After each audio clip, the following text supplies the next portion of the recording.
I'm still shaken as I write this account of the terrifying events that unfolded on that fateful night in the depths of the Louisiana bayou.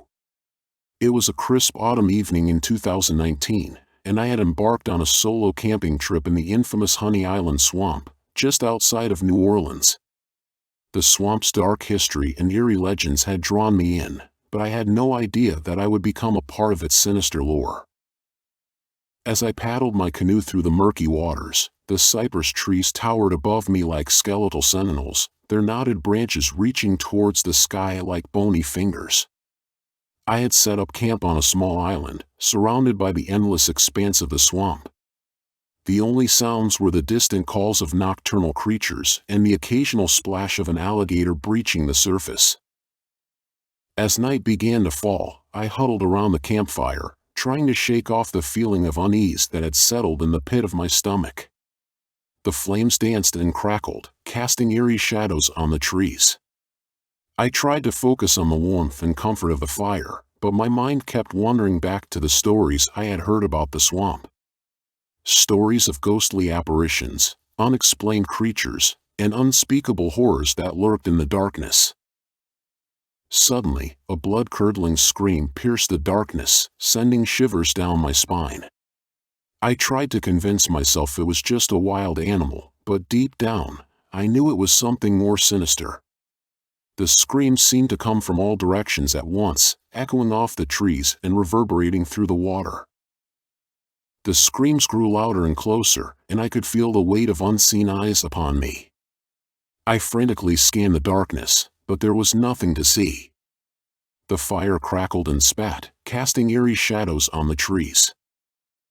As I made a desperate dash for the canoe, the screams reached a fever pitch. I could feel the presence closing in around me, suffocating me with an unseen force. I untied the canoe and pushed off into the darkness, paddling furiously as the screams grew fainter. When I reached the safety of the Honey Island Swamp tourist dock, I collapsed onto the worn wooden planks, gasping for breath. The owner, a old Cajun named Jacques, looked at me with a knowing glint in his eye and said, "You heard the Rougarou?" I nodded, still trying to catch my breath. "What is it?" I asked, my voice shaking slightly. Jacques leaned in, his voice taking on a conspiratorial tone. "The Rougarou is an ancient evil, a creature from the darkest depths of the swamp. Some say it's a shapeshifter, able to take on many forms. Others claim it's a spirit, a malevolent entity that haunts these waters." I shivered, despite the warmth of the night. "What does it want?" Jacques shrugged. "No one knows for sure. But some say it's a harbinger of doom, a warning sign that something terrible is coming." I thought back to the screams I had heard, the feeling of being watched. "I think I saw it," I said, my voice barely above a whisper. Jacques' expression turned grave. "You're lucky to be alive. The Rougarou doesn't often let its victims escape." As I sat there, trying to process what had just happened, I noticed a strange symbol etched into the wooden dock. It looked like a cross between a hieroglyph and a curse. I pointed it out to Jacques, who nodded solemnly.